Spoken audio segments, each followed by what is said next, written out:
नमस्कार पालकांनो, आजचा हा व्हिडिओ तुमच्यासाठी, तुमच्या कुटुंबांसाठी आणि विशेषतः तुमच्या मुलांच्या भविष्यासाठी अत्यंत महत्त्वाचा आहे. आज आपण अशा विषयावर बोलणार आहोत ज्यावर अनेक जण उघडपणे बोलत नाहीत, पण गुपचूप तो उपाय शोधत असतात. तुम्ही सोशल मीडियावर, शेजाऱ्यांकडून किंवा नातेवाईकांकडून कधी ना कधी ऐकलं असेल, अमावस्येच्या रात्री एक कच्चा लिंबू घेऊन तो मुलाच्या उशाशी ठेवा किंवा घराच्या मुख्य दारावर ठेवा किंवा एखाद्या विशिष्ट कोपऱ्यात लपवून ठेवा. असं केल्याने मुलाची बुद्धी तल्लख होते आणि तो शाळेत पहिला नंबर आणतो. हा उपाय ऐकल्यानंतर प्रत्येक पालकाच्या मनात दोन विचार येतात. पहिला विचार, हे खरं असेल का? असं करून खरंच मूल माझं हुशार होईल का? आणि दुसरा विचार, अंधश्रद्धा तर नाही ना ही, पण करून बघायला काय हरकत आहे? मुलाचा फायदाच होतोय ना. आज आपण या व्हिडिओमध्ये कोणत्याही अंधश्रद्धेला खतपाणी न घालता अत्यंत शास्त्रोक्त पद्धतीने आणि मानसशास्त्राच्या आधारे पाहणार आहोत की या उपायामागील सत्य काय आहे. आणि जर तुम्हाला तुमच्या मुलाला वर्गात खरोखरच टॉपवर पाहायचं असेल तर नेमका कोणता चमत्कार तुम्हाला करावा लागेल. व्हिडिओ मोठा आहे, पण यात दिलेली माहिती तुमच्या मुलाचं आयुष्य बदलू शकते. त्यामुळे एकही सेकंद मिस न करता संपूर्ण व्हिडिओ नक्की पहा. भाग 2, अमावस्या आणि लिंबू, जुन्या समजुती आणि विज्ञान. सगळ्यात आधी आपण समजून घेऊया की लोक अमावस्याला आणि लिंबाला एवढं का जोडतात. आपल्या प्राचीन परंपरेत किंवा जुन्या काळातील समजुतीमध्ये निसर्गातील बदलांना खूप महत्त्वाचं होतं. अमावस्येचा प्रभाव. विज्ञानाच्या दृष्टीने अमावस्येला चंद्राचे गुरुत्वाकर्षण बदलत असते, ज्याचा समुद्राच्या भरती ओहोटीवर आणि मानवी मनावरही काही प्रमाणात सूक्ष्म परिणाम होतो, असे काही संशोधक मानतात. जुन्या काळात रात्रीच्या वेळी अंधार असायचा, त्यामुळे लोकांमध्ये एक अनामिक भीती असायची. लिंबाचा वापर केल्याने. लिंबामध्ये सायट्रिक ॲसिड असते. पूर्वीच्या काळी जेव्हा लोक प्रवासाला निघायचे तेव्हा ते सोबत लिंबू ठेवायचे, जेणेकरून कीटक चावणार नाहीत किंवा शुद्ध पाणी न मिळाल्यास लिंबाचा रस वापरता येईल. कालांतराने या गोष्टीला नकारात्मक ऊर्जा दूर ठेवण्याचे साधन म्हणून पाहिले जाऊ लागले. पण प्रश्न येतो अभ्यासाचा. जर एखादं मूल वर्षभर पुस्तक उघडून पाहत नसेल, शिक्षकांनी वर्गात काय शिकवले याकडे लक्ष देत नसेल, तर अमावस्येच्या रात्री ठेवलेला तो लिंबू त्याला परीक्षेत अल्बर्ट आइन्स्टाईन बनवू शकेल का? नक्कीच नाही. कोणताही बाह्य वस्तू तुमच्या मुलाच्या मेंदूत जाऊन न्यूरॉन्स तयार करू शकत नाहीत. मग या उपायाची चर्चा का होते? चला तर यामागचं मानसशास्त्र समजून घेऊया. प्लेसोबो इफेक्ट आणि पालकांचे मानसशास्त्र. मित्रांनो, मानसशास्त्रामध्ये एक संज्ञा आहे ज्याला प्लेसिबो इफेक्ट म्हणतात. जेव्हा आपण एखादा उपाय करतो तेव्हा आपल्या मनाला एक प्रचंड दिलासा मिळतो. पालकांना वाटतं, आता मी उपाय केला आहे म्हणजे माझ्या मुलाला यश मिळणार. या सकारात्मक विचारामुळे काय होतं? पालकांचा ताण कमी होतो. ते मुलांवर उगाच चिडचिड करणे बंद करतात.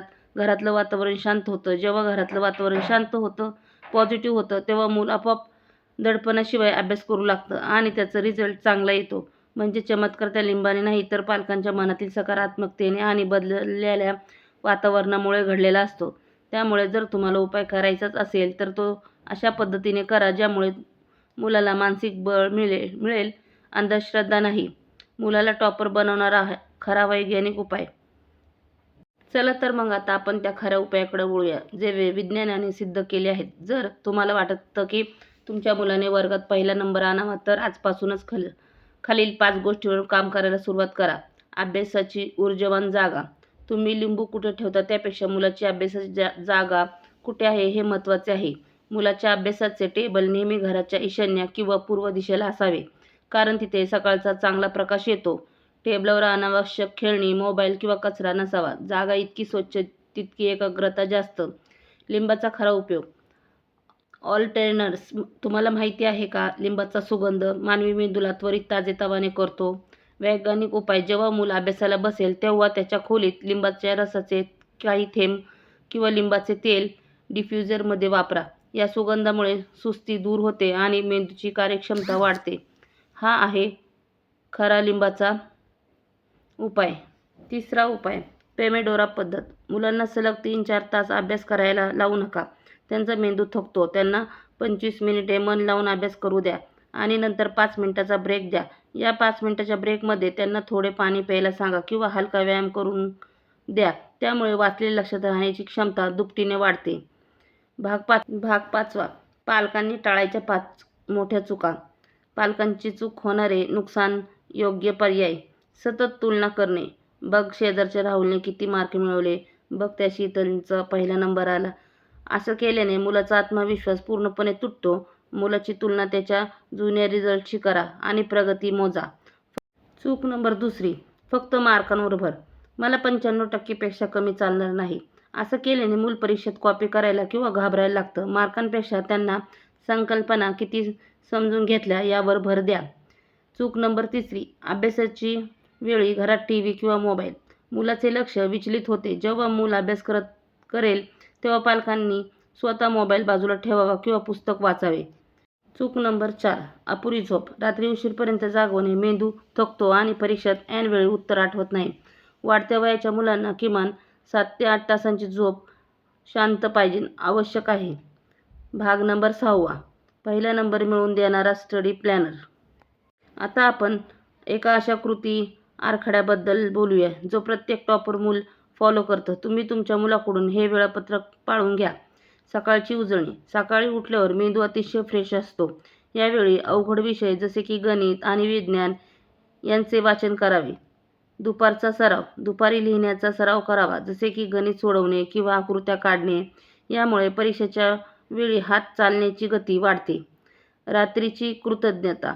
रात्री झोपण्यापूर्वी मुलाला विचारा की आज त्याने काय नवीन शिकले. त्याला शाबासकी द्या. तुमची एक शाबासकी मुलाला त्या उद्या आणखी चांगला अभ्यास करण्याची प्रेरणा देईल.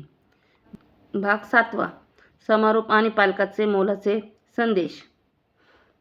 तर पालकांनो, आजच्या या सविस्तर चर्चेचा निष्कर्ष काय? श्रद्धा आणि विश्वासाला जागा नक्कीच आहे, पण कष्टाला आणि विज्ञानाला कोणताही पर्याय नाही. लक्षात ठेवा, एका रात्रीत लिंबू ठेवून किंवा कोणताही तोडगा करून नशीब बदलत नाही. नशीब बदलतं ते रोजच्या कष्टाने, नियोजनाने आणि शिस्तीने. तुमचं मूल हे देवाने दिलेलं आहे एक सुंदर फूल आहे. त्याला फुलू द्या. त्याच्यावर मार्कांचे आणि पहिला नंबर आणण्याचा अवाजवी दबाव टाकू नका. जेव्हा तो आनंदाने शिकू लागेल तेव्हा पहिला नंबर काय, तो आयुष्यातल्या प्रत्येक परीक्षेत अव्वल येईल. तुम्हाला हा व्हिडिओ कसा वाटला? तुमच्या घरात मुलांच्या अभ्यासासाठी तुम्ही काय काय प्रयत्न करता आणि या लिंबाच्या उपायाबद्दल तुमचं काय मत आहे हे तुम्ही आम्हाला कमेंटमध्ये नक्की सांगा. जर तुम्हाला ही माहिती उपयुक्त वाटली असेल तर व्हिडिओला लाईक करा. तुमच्या ग्रुप्समध्ये आणि इतर पालकांसोबत नक्की शेअर करा. अशाच दर्जेदार आणि डोळे उघडणाऱ्या माहितीसाठी आपल्या चॅनलला सबस्क्राईब करायला विसरू नका. मुलांना खूप खूप शुभेच्छा आणि तुम्हालाही शुभेच्छा. धन्यवाद. जय हिंद, जय महाराष्ट्र.